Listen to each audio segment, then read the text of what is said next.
Hi, everyone. Welcome back to a new episode of Emerging Brands Podcast. I'm Kelly Bennett, your host. I'm a New York City based brand strategist. And what I love to do is interview founders who are building the coolest emerging brands to learn about their story, strategy, and advice they would share to a fellow founder.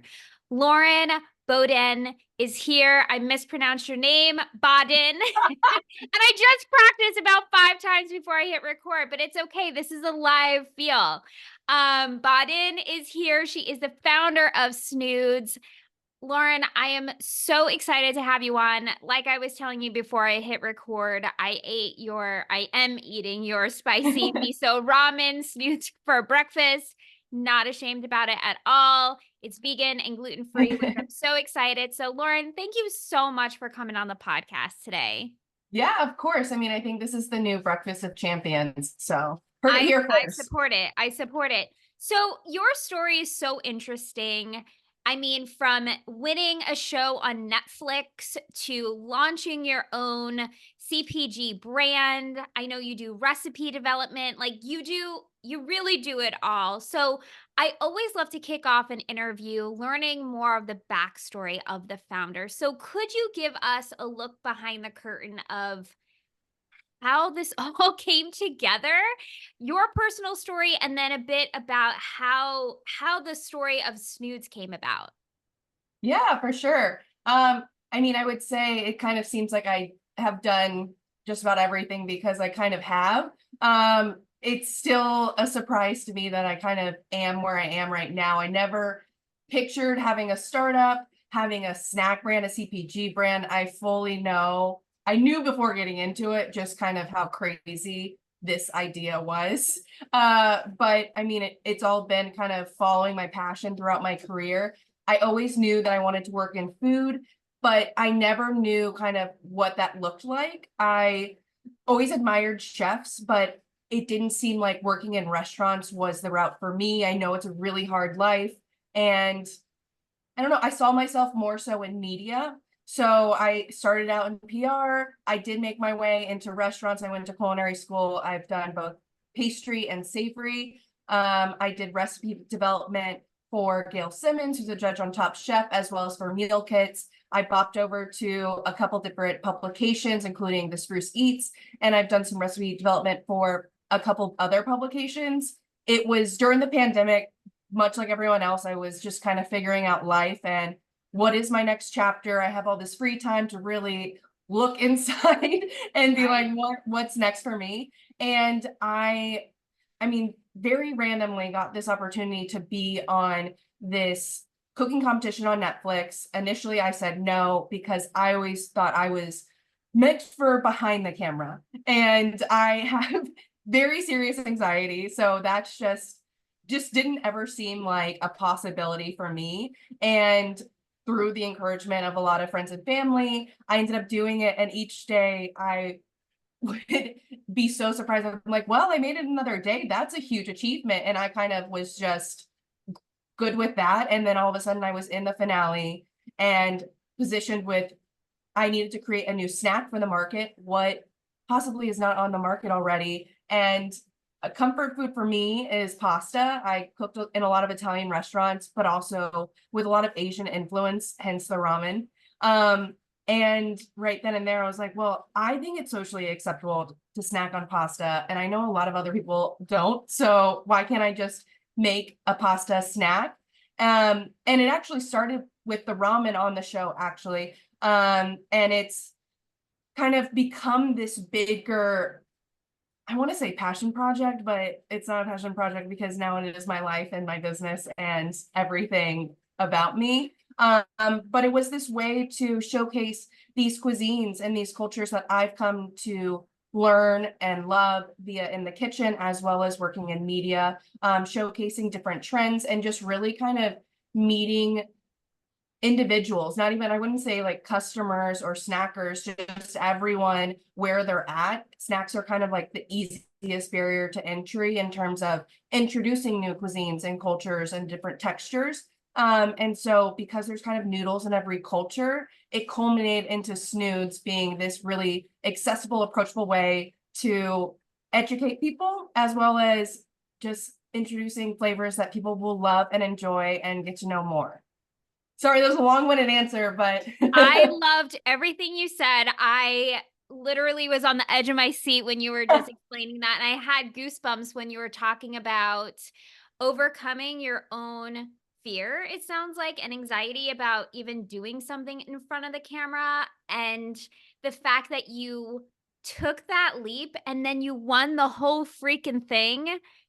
That's pretty amazing.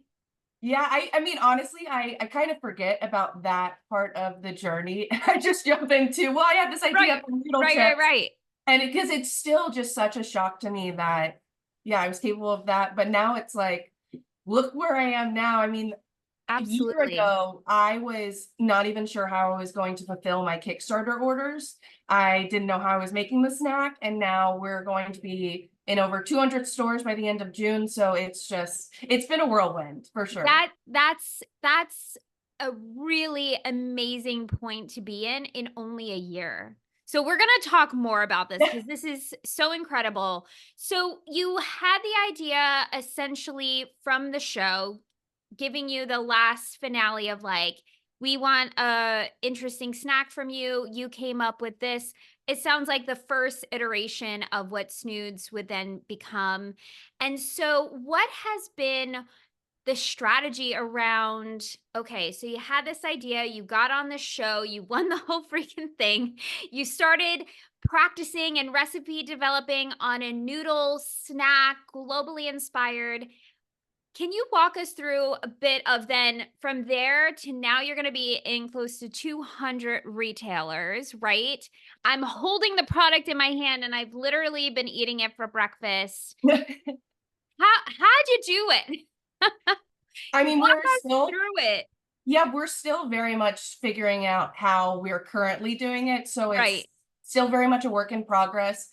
I mean, I think the story sounds very more Cinderella than it was. I left the show and then really didn't have any direction or idea what to do. I mean, I know Okay. a lot about food, a lot about marketing and trends and how to appeal to consumers, a little bit about distribution, but by no means anything about CPG. Thankfully, one of the judges, Helen Park, sat down with me like it felt like every week to walk through, okay, what have you done now? Okay, now you need to do this. You need to cover yourself this way. You need to like test this out. She was constantly sampling out different iterations of snoods and giving me a lot of feedback and advice. And that really gave me the courage and I think sense that this is worth it and I can keep going.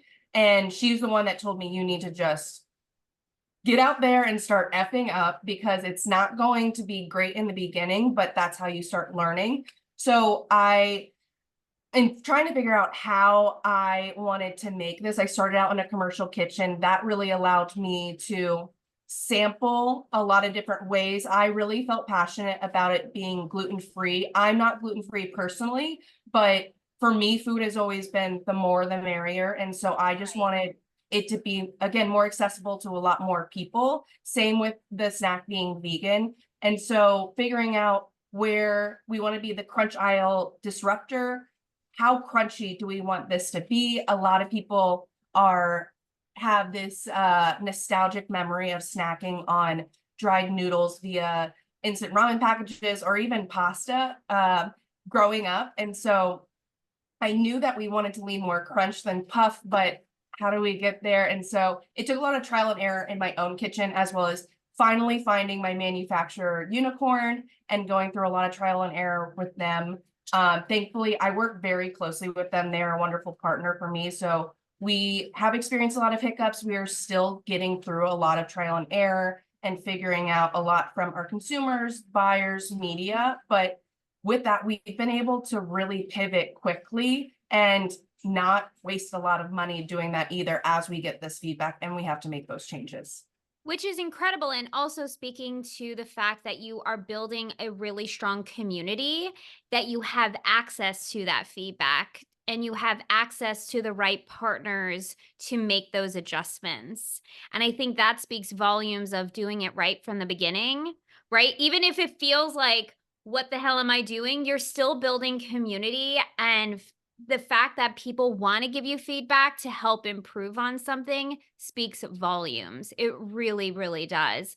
And so, can you walk us through a little bit of the new? I just got so little backstory. I got a great delivery today from a carrier, and this great person showed up to my house in New York City with a bag full of snoods, and it was really the best way to start the day. And I know that this is your new formulation. So can you walk us through a bit of those changes that you've made?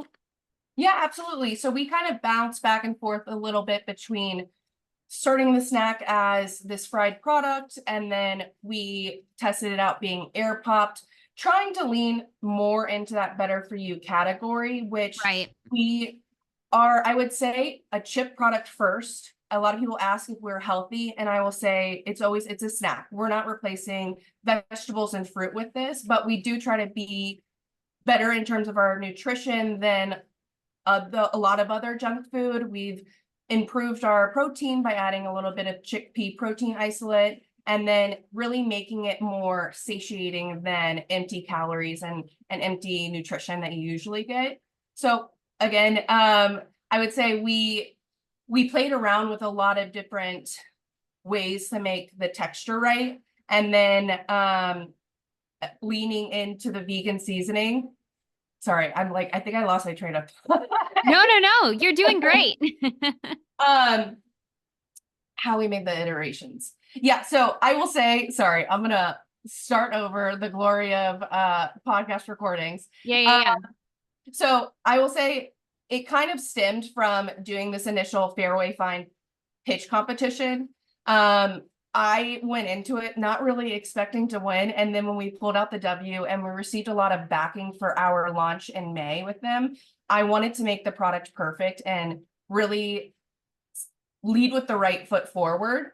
And so we had a lot of things top of mind based on initial feedback during our February launch. And we just met as a collective, both my manufacturer, my graphic designer, and we looked at what are the things that people are saying, and then how can we make that different. So we looked at the packaging. A lot of people initially were confused as to what the product is, and we knew going into it there's going to be a lot of product education because it is this very unique first to market product. Right.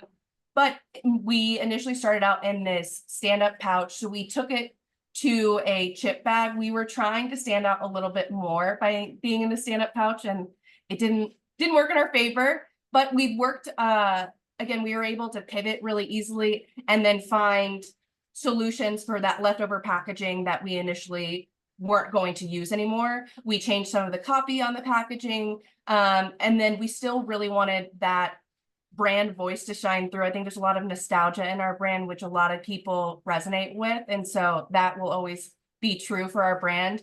And then just taking the flavor back into this fried lightly in sunflower Right. oil chip. And so again, it's a chip first, but it's this really light, I would say a perfect cross between a chip and a puff texture, specifically for our rigatoni and cavatappi. And then the ramen really leans into that kind of crispier texture because it's primarily a lentil flour.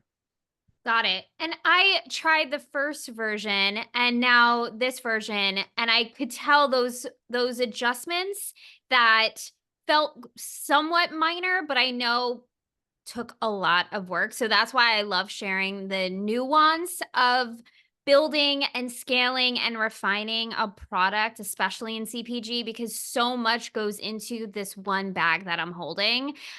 Personally, I love the fact that it is the same form factor as a chip bag. Like, even when I was snacking, I was like, this feels really good. Like, I personally love snacks, and my girlfriend and her kids, now being with them, I'm like, always looking for a snack because I'm like, snacking's great.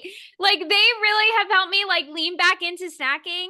And I was reading about snooze, and I was like, it's true that I'm a millennial, Gen Z. We were told, like, don't snack. And I feel like we're now like this counterculture of like, no, snacking's actually fun. And you could have something that's better for you, but still feel like you're not sacrificing something. Right. So I really appreciate also the nostalgia of the brand and the illustration. And also for someone who works in trademarks, Snoods, like what a great name. Can you just touch upon that? Because that's something also that's really stood out to me and following you and seeing all your awesome behind the scenes stuff on social as well. But like the name also. How did you come up with the name? This is so funny because honestly, from the get-go, it was a placeholder.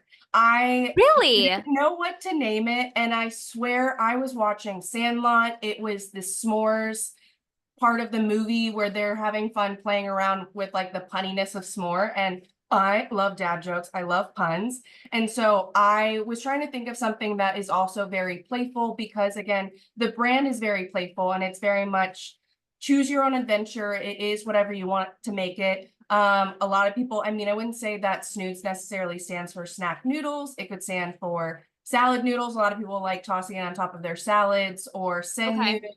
So it's kind of really leaned into this punny playfulness that I've always wanted the brand to be. And Snoods was formed, and a lot of people, again, really resonated with it. So I ran with it, and it's stuck ever since. It's a great name, and sometimes it's the things that we think, "Wait, did that come too easy?" or "Could this be it?" And it actually is a thing that came so naturally that you're like, "Yeah, run with it," and I think that's a really great example. I would love to hear about the vision. You've touched upon nostalgia, making snacking feel fun and easy, gluten-free, plant-based. Personally, thank you because I can't do dairy. And right now I'm doing a gluten-free cleanse, which is not so fun, but your snacks really made me so happy. I would love to hear about more of the vision, like maybe for you personally in your career for the brand. Yeah, I want to know. Yeah, I mean, definitely we want to expand the product line. We want to introduce holiday flavors, more Ooh, flavors in general, more noodles around the world. I tested out a holiday kugel this past winter and it was really well received. So I would love to get that back in the rotation, expanding the team.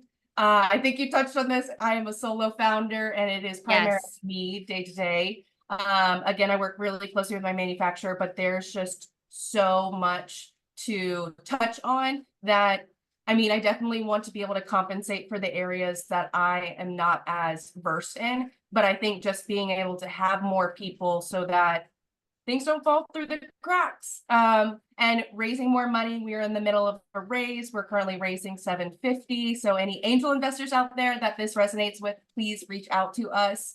Um, and yeah, I mean, I think we really want to get more involved in the community. This year's a lot about brand awareness, brand recognition. So doing a lot of community events. We are primarily in the tri-state area, expanding down the East Coast with some retail launches. And so we want to get more involved in those different cities that we haven't had a presence in before. And from the beginning, Snoods was actually upcycled, which means it was using food that otherwise would have been wasted in and upcycled into our product. So we've had to kind of pull back on some of those eco-friendly missions that we initially had because it is so expensive to be an eco-friendly product and business. And as a Right. startup, money is real tight. So I would love to reincorporate that back into our formulation, working with different upcycled flour suppliers, be it potato flour, and even our seasonings as well. So expanding that and getting more into ways that we can give back to both the community and Mother Earth. Love it. What would be a piece of advice? And you've touched upon a few different pieces of advice. Would you share with a founder, especially in CPG food, that has this idea for their own startup and they're like, I want to do it. I'm starting to kind of do it. What would you share to that founder? I mean, just get out there and start doing it. It's never Yeah. going to feel right, and it's never going to feel I mean, it's never going to feel right in general, be it the timing, the product, or anything. But like I said, you have to just start somewhere and get the feedback. Have a support system. It's going to, you're going to go through so many. trial and errors and some dark times. I mean, that's what comes with a startup, but you have to have a community in both your friends and family, if you have that, but also lean into the startup community. I'm part of Startup CPG, and just connecting with a lot of other founders has been so helpful for me to know kind of what to expect and also be able to ask questions, but then also just to lean on and almost have this therapy group Totally. to connect with. And then yeah, just don't be too hard on yourself. I mean, at the end of the day, it's CPG, we're making snacks. We are not, I don't know, like curing cancer, solving with the world issues. So I think just, put yourself first and take care of yourself, and then other things will follow. That's a great piece of advice. One, startup CPG is mentioned all the time on the podcast. It's a great community. So, for anyone who isn't yet connected there, definitely join their Slack channel, their email list. But also, too, what you're touching upon is knowing that you're not the only one trying to figure it out and everyone's figuring it out also. So giving yourself, it sounds like, some grace to figure it out and giving yourself a little bit of breathing room. I know myself, I've been an entrepreneur for 15 years and I used to put so much pressure on myself, and I still at times do, but the more that you could give yourself like that breathing room, like you Right. said, it really makes the process so much better. And also, too, personally, I started this podcast to have these conversations because it helps me feel more in community and talk shop and hear different approaches and advice and inspiration. Like, whatever it is for you as a founder, I think it's important to find what helps fill you up and stay engaged in the process. So, I love that you shared that. I know I will definitely be sharing this for clients of mine too. I'll be like, listen to Lauren. This is really solid advice. If I you're think having a day, listen back to this podcast because I know it will re-inspire you and be like, okay, I could do this.